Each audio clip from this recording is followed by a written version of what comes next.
너는 게을러. 너 정도로 해서는 성공 못해. 누가 하는 말이냐고요? 제 자신이 저한테 하는 말이에요. 저도 부지런하게 열심히 산다고 노력하지만 어떻게 매일 그렇게 부지런히 사냐고요. 늦잠 자고 일어나면 오늘은 게으른 사람이다 라고 속으로 생각하잖아요. 우리가 매일 나누는 대화에는 두 종류가 있어요. 남에게 하는 말과 나에게 하는 말이죠. 나는 혼잣말 안 하는데 라고 생각할 수도 있겠지만 그 어느 날을 생각해봐도 우리가 가장 많은 대화를 나눈 사람은 자기 자신이에요. 우리가 조용히 혼자 머릿속에서 혼자 떠들어서 그렇지 대화하고 있다는 거죠. 이게 아주 큰 문제를 가지고 온다는 건데요. 우리는 어마어마한 시간을 우리 자신과 대화하는 데 씁니다. 운동하다가, 일하다가, 먹다가, 문자를 보내다가도 자기 자신과 대화를 합니다. 이렇게 끊임없이 자기 자신과 대화를 하는데 멈추지 않는 자기 비판을 하는 게 문제예요. 너는 게을러? 너 정도로 해서 성공하겠어? 다음 달까지 다이어트 성공할 수 있겠어? 이번 연도에 승진할 수 있겠어? 와 같은 자기 파멸적 독백은 우리 스스로를 힘 빠지게 합니다. 오늘 소개할 책은 시작의 기술입니다. 게리 비숍이 작가로 자기개발 코치라고 해요. 새로운 삶을 시작하게 해주는 것으로 유명하다고 합니다. 오늘 책 내용을 함께 보면서 책의 이름처럼 새로운 것을 시작, 도전하는 것에 대해서 함께 생각해 보도록 해요. 심리학 연구를 보면 실험 참가자들에게 긍정적, 부정적, 중립적 사건에 대해서 표현하게 했습니다. 그때 부정적인 사건을 진행 중인 것처럼 묘사하는 사람은 더 부정적으로 느꼈어요. 결국 자신이 처한 상황을 묘사할 때 쓰는 언어에 따라 실제로 경험하는 방식이 달라집니다. 언어는 삶의 크고 작은 문제들을 직면하는 방식에 어마어마한 영향을 미칩니다. 나쁜 소식은 부정적인 대화는 기분을 저하시킬 뿐만 아니라 무력감을 느끼게 만들 수 있습니다. 어떤 일이 힘들다고 생각을 하면 할수록 실제로 더 힘들어집니다. 예를 들어 우리가 집안일을 그렇게 싫어하는 이유가 뭐냐 하면 마음속에서 그 일을 실제보다 더 나쁜 일로 규정해 놓았기 때문입니다. 집안일을 지긋지긋하다고 이미 부정적인 감정을 갖고 자기 대화를 나누기 때문입니다. 이처럼 자기 대화는 우리가 상상도 못할 방식으로 우리를 망쳐놓고 있습니다. 다행인 것은 긍정적인 자기 대화가 기분을 끌어올려주고 자신감을 높여주고 심지어 생산성까지 향상시킨다는 많은 연구 결과들이 있습니다. 성공이 바로 코앞에 있다고 생각하는 사람은 그 성공을 이루기 위해 발바닥에 땀이 나게 뛰어다닙니다. 늘 성공을 의식하면서 에너지 넘치게 행동합니다. 여러분은 어떤 자기 비판을 하고 계셨나요? 저는 나는 게을러? 나처럼 설렁설렁해서 목표를 이룰 수 있겠어? 노력해봤자 목표를 이루는 데까지는 오래 걸릴 거야 라는 자기 비판을 저도 모르게 하고 있었더라고요. 이런 자기 비판을 긍정적인 말로 바꿔야겠더라고요. 100% 부지런할 수는 없을 것 같아서 저는 하루 중 3시간 정도는 게으른 게 아니라 다음 일을 더 잘하기 위한 충전 시간으로 잘 썼어. 목표 달성이 생각보다 코앞에 있어 라는 말로 바꿔보았거든요. 게리 비숍이 사람들에게 가장 먼저 알려주는 문장이 무엇인지 아세요? 바로 나는 의지가 있어 라는 말입니다. 여러분도 이 질문들에 한번 대답해보세요. 나는 헬스장에 갈 의지가 있는가? 나는 계속 미루고 있는 그 프로젝트를 추진할 의지가 있는가? 연봉을 올려달라 할 의지가 있는가? 아니면 이 형편없는 회사를 그만둘 의지가 있는가? 저도 이 질문 중에서 저는 의지가 부족한걸요 라고 대답한 질문들이 몇 개 있더라고요. 결국 이 질문들의 공통점은 지금 살고 있는 삶을 그만 멈추고 원하는 삶을 살 의지가 있는가? 라는 질문이었어요.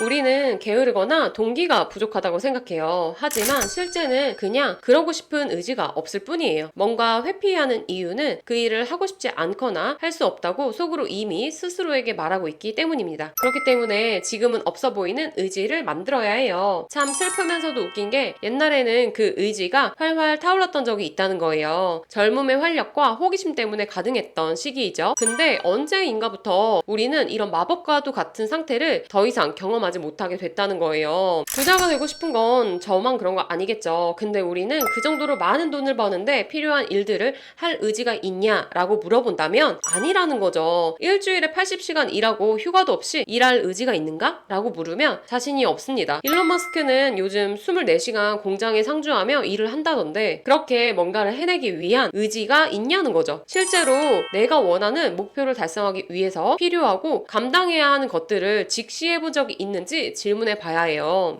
제가 원하는 목표를 이루기 위해서 좀 더 시간 관리를 잘해야 되는데요. 잠시 쉰다는 핑계로 매일 쇼츠를 봤어요. 사실 보고 나면 크게 기억에 남는 것도 없고 도움이 될 만한 내용을 보는 것도 아니거든요. 그래서 그런 쇼츠 보는 시간을 좀 줄여야겠다라는 생각이 들더라고요. 제가 옛날에 고등학생 때부터 지금까지 시간 관리하기 위해서 의지가 돋보였던 행동으로 나름 포기하고 감당했던 것이 있는데요. 바로 드라마 보기입니다. 그 유명한 도깨비도 안 봤을 정도로 드라마를 지금까지 거의 안 보고 살고 있어요. 여러분도 현재 마음에 들지 않는 삶의 부분을 바꿀 의지가 있는지 한번 고민해보세요. 그리고 어떤 것까지 내가 포기하고 감당할 수 있을지 생각해 보셨으면 좋겠습니다. 요즘 큰 걱정거리도 없고 참 편안하다. 역시 편안한 게 최고지 라고 생각한다면 좋은 게 아니라 과거에 사는 것이다 라고 작가는 얘기합니다. 저도 여기서 굉장히 찔리더라고요. 편안한 게 최고 아닌가? 라고 생각했거든요. 근데 편한 것만 고수한다면 앞으로 나아갈 수 없다고 합니다. 편한 것만 원하는 것은 위험을 회피하는 거고 확실한 것만 원하는 것이라고 볼 수가 있어요. 대단한 것을 이뤄서 유명해졌으나 금세 역사에서 사라진 사람들이 많죠. 연예인이든 운동선수든 사업가든 많잖아요. 이렇게 이미 성공했던 사람들은 의욕도 없고 삶에 재미가 없어졌다면서 작가인 게리 비숍을 찾아왔다고 해요. 성공을 하고도 왜 삶에 재미가 없어진 걸까요? 그들 중 많은 사람들은 편안해진 상태였어요. 그들은 오랫동안 자신이 원하는 곳으로 가기 위해 안전지대를 넓히면서 살아왔어요. 그들이 불확실성 대신에 확실한 어떤 것, 편안함을 추구한 순간부터 더 이상 뭔가를 성취할 수 없게 됐습니다. 결국 우리가 어떤 목표를 하나 이루는 순간 안정된 기분을 느낍니다. 하지만 바로 이런 사고방식이 결국 우리가 아무것도 하지 않는 환경을 조성하는데요. 결국 우리는 소위 정착이라는 것을 하게 되고 확실성을 찾아 정착합니다. 제가 일주일 전에 이사했거든요. 전에 살던 환경보다 너무 만족스러운 거예요. 그냥 이대로 여기 정착해도 괜찮겠다